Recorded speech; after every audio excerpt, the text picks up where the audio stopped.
Hello student, welcome my YouTube channel. आज हम लोग करेंगे यूपी टेट का मॉडल पेपर 2011 का है और उच्च प्राथमिक स्तर का जूनियर लेवल का है। व्याख्या सहित हल करेंगे हम लोग और चैप्टर है बाल विकास एवं शिक्षा शास्त्र। प्रश्न है, बुनियादी स्तर पर मातृभाषा में शिक्षा देना बेहतर है क्योंकि यह बच्चों में आत्मविश्वास का विकास करेगा, अधिगम को सरल बनाएगा, बौद्धिक विकास में सहायता करेगा, प्राकृतिक वातावरण में बच्चों को सिखाने में सहायता करेगा। इसका आंसर हो जाएगा डी। बुनियादी स्तर पर बच्चों को मातृभाषा में शिक्षा देना बेहतर होता है क्योंकि इससे वे अपने आसपास के वातावरण के बारे में जल्दी सीख जाते हैं। क्वेश्चन नंबर 2, श्यामपट्ट पर लिखते समय सबसे महत्वपूर्ण क्या है? अच्छी लिखावट, लेखन में स्पष्टता, बड़े अक्षरों में लिखना, छोटे अक्षरों में लिखना। इसका आंसर हो जाएगा बी।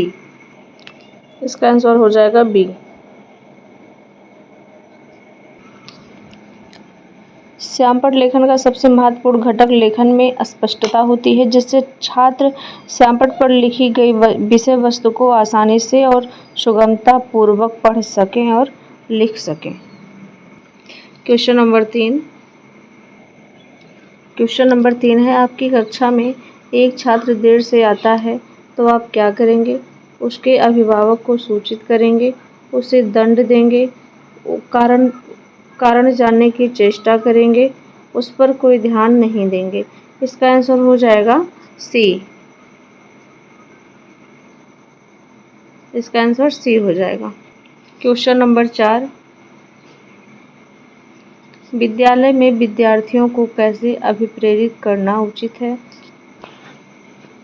चुने गए अध्ययन द्वारा, प्रासंगिक अध्ययन द्वारा, गहन अध्ययन द्वारा, स्वर अधिगम द्वारा। इसका आंसर हो जाएगा बी, प्रासंगिक अध्ययन द्वारा।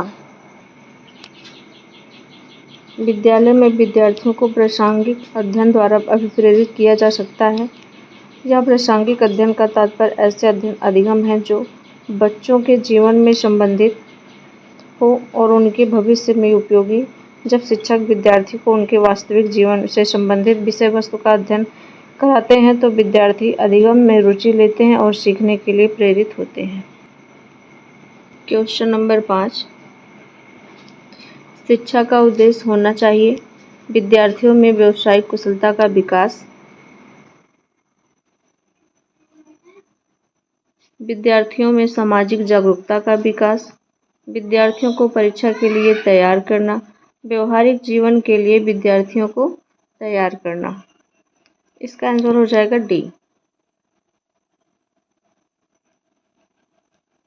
क्वेश्चन नंबर 6, विद्यार्थियों में अवांछित व्यवहार को किंचित परिवर्तन करने में सबसे प्रभावी पद्धति है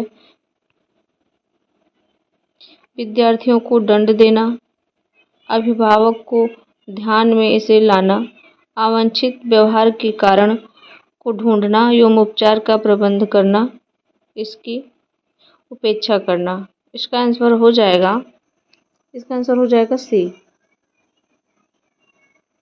क्वेश्चन नंबर 7, आपको शिक्षक दिवस पर कुछ विद्यार्थियों ने एक बधाई पत्र भेजा है, आप क्या करेंगे?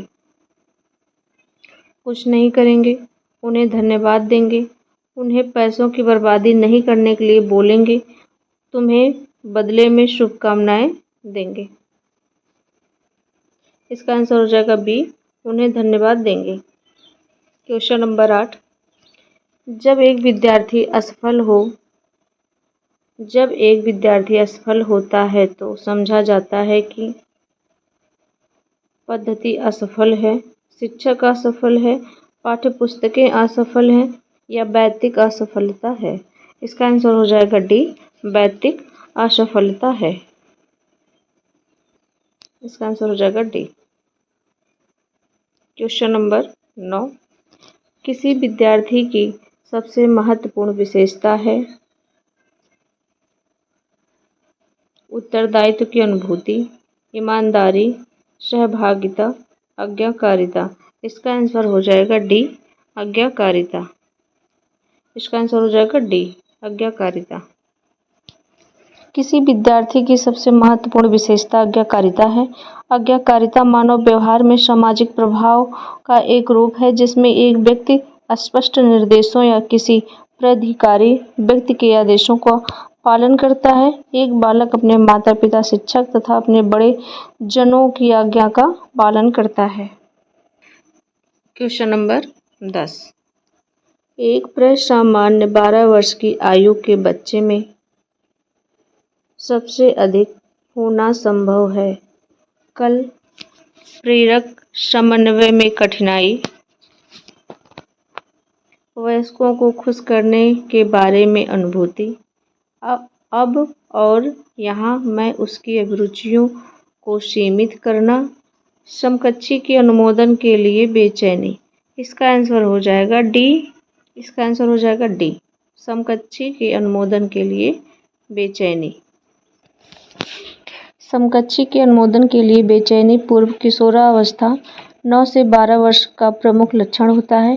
इस अवस्था में बालक औपचारिक शिक्षा द्वारा समाज और संस्कृति के कुछ सरल और प्रारंभिक कौशलों को सीखता है, जैसे संबंध, निगमनात्मक तर्क करने की योग्यता, आत्म अनुशासन तथा सामाजिक अनुमोदन के नियमों आदि का अधिगम करता है। Question number 11। विद्यालय से विद्यार्थियों का भाग जाने का कारण है? कक्षा शिक्षण में रुचि का अभाव, विद्यार्थियों में अध्ययन रुचि का अभाव, विद्यार्थियों को दंड नहीं देना, समस्या के प्रति शिक्षकों की निर्दय अभिवृत्ति। इसका आंसर हो जाएगा डी। इसका आंसर हो जाएगा डी। विद्यार्थियों द्वारा विद्यालय से भागने की प्रवृत्ति के मुख्य कारण निम्न हैं। छात्रों की समस्याओं के प्रति शिक्षकों की असंवेदनशील रवैया, विद्यालय के वातावरण का अप्रजातांत्रिक स्वरूप, छात्रों में सुरक्षा की भावना का अभाव, शिक्षण कार्य का सुचारू रूप से न चलना। Question number 12। Question number 12। विद्यार्थियों में श्रम का स्फूर्ति का विकास करने के लिए शिक्षक अपने ही श्रम में प्रवृत्ति दिखाएगा। शिक्षक श्रम के महत्व पर व्याख्यान करेगा। समय समय पर विद्यार्थियों को श्रम करने का अवसर देना पड़ेगा। विद्यार्थियों को श्रम करने वाले लोगों का उदाहरण देना पड़ेगा। इसका आंसर हो जाएगा सी, समय समय पर विद्यार्थियों को श्रम करने का अवसर देना पड़ेगा। इसका आंसर हो जाएगा सी। श्रम स्फूर्ति का विकास किया जा सकता है, इसीलिए आजकल विद्यालयों में एनएसएस, एनसीसी तथा खेल कूद जैसे कोर्स विद्यालय के पाठ्यक्रम में लाए गए हैं। Question number 13। बाल विकास की परिभाषा का अध्ययन क्षेत्र है जो मानवीय सामर्थ्यों में परिवर्तन का परीक्षण करता है, जीवन अवधि के दौरान व्यवहार की व्याख्या ढूंढेगा, बच्चों की वयस्क तथा वरिष्ठ नागरिकों के साथ तुलना करेगा, किसी बच्चे के संज्ञानात्मक, सामाजिक तथा दूसरे सामर्थ्यों के क्रमिक विकास के लिए उत्तरदायी होगा। इसका आंसर हो जाएगा डी। बाल विकास मनुष्य के जन्म से लेकर किशोरावस्था के अंत तक उनमें होने वाले जैविक और मनोवैज्ञानिक परिवर्तन को कहते हैं, जब वे धीरे धीरे निर्भरता और अधिक स्वायत्तता की ओर बढ़ते हैं। अर्थात किसी बच्चे में संज्ञानात्मक, सामाजिक तथा नैतिकता के क्रमिक विकास को बाल विकास कहा जाता है, जो एक दूसरे के क्रमिक विकास के लिए उत्तरदायी होते हैं। इसका आंसर डी हो जाएगा। Question number 14। मानवीय मूल्य जो प्रकृति में सर्वाधिक विकास का अर्थ है। मतारोपण, अंगीकरण, अनुकरण, अभिव्यक्ति। इसका आंसर हो जाएगा बी, अंगीकरण। इसका आंसर हो जाएगा बी, अंगीकरण। राधा मुकुंद मुखर्जी ने लिखा है, मूल्य समाज द्वारा मान्यता प्राप्त इच्छाएं एवं लक्ष्य हैं जिनका अंतरीकरण सीखने या सामाजिकरण की प्रक्रिया के मध्य से होता है और जो बाद में व्यक्तिनिष्ठ मान तथा अभिलाषाएं बन जाती हैं, अर्थात मानवीय मूल्यों का पीढ़ी दर पीढ़ी अंगीकरण होता है। इसी प्रकार उनका विकास भी पीढ़ी दर पीढ़ी होता है। इसका आंसर हो जाएगा बी, क्वेश्चन नंबर 15। निम्न में से किस स्तर के बच्चे अपने समकक्षी वर्ग के सक्रिय सदस्य बनते हैं? पहला है किशोरावस्था, दूसरा है वयस्क अवस्था और तीसरा है प्राक बाल्यावस्था और चौथा है बाल्यावस्था। इसका आंसर हो जाएगा डी, बाल्यावस्था। बाल्यावस्था। बाल्यावस्था में बच्चे अपने समकक्षी वर्ग के सक्रिय सदस्य बनते हैं। इस समय बालक अपना अधिक से अधिक समय दूसरे बालकों के साथ व्यतीत करने का प्रयास करता है।